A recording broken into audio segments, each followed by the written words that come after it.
Wonder! Sabi ko naman sa inyo, kahit gaano pa kahaba ang weekend nyo, magkikita-kita pa rin tayo dito. Diba? Kaninang umaga, muntik ka pa malate. Welcome back, yes, friend. Happy Monday. It's me, it's your girl, DJ Ganto Wanda. And that was Memories by Maroon 5. Ang Monday na nanunumbalik ang mga memorya mo nung kayo pa.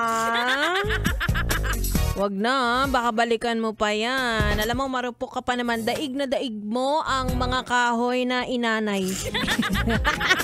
Diba? Pero no, kahit anong paglimot talaga natin minsan, may mga bagay talaga na magpapaalala sa mga taong dumaan sa buhay natin. Diba? Kahit hindi naman natin sinasadyang alalahanin. For example lang ha.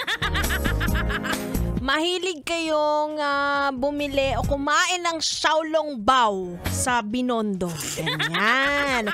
Tapos sentimental ka pang tao, 'di ba? Maiisip mo talaga siya kapag nandun ka.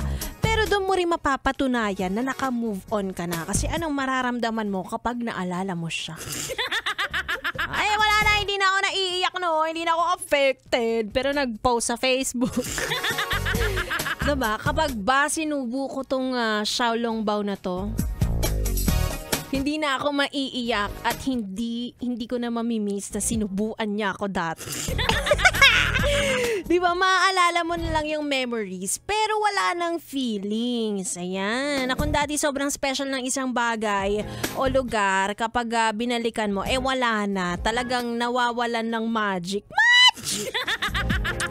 Pero at least hindi ka na naguhuramentado kapag binabalikan mo yung mga lugar na pinupuntahan nyo noon. Diba? Kaya kung ako sa inyo, bawas-bawasan nyo yung paglalagay ng meaning sa mga lugar o bagay at i-connect nyo sa relationship ninyo na parang kayo lang ang tao sa mundo. Diba? Huwag masyado maging sentimental dahil hindi natin kontrolado yung mga yan kapag nagkaroon ng hiwala yan. Diba? Kung dati paborito nyo ang lugar na Baguio, nagagalit-galit ka ngayon sa Baguio. Ano ka ng Baguio, ha? Anyway, dyan mo rin talaga malalaman kung naka-move on ka na. At isa pang senyales na naka-move on ka na kung kinikilig ka na sa iba, parang tanga. Sige na nga. Pinapahintulutan na kita. Sige na, lumandi ka na at magpakayami. Tuloy-tuloy muna natin ang ating tugtugan. Kasama niyo ako hanggang alas 9 ng gabi. Again, it's me, Ganto Wanda. At kayo ay nakatudok dito lang sa stasyong number 1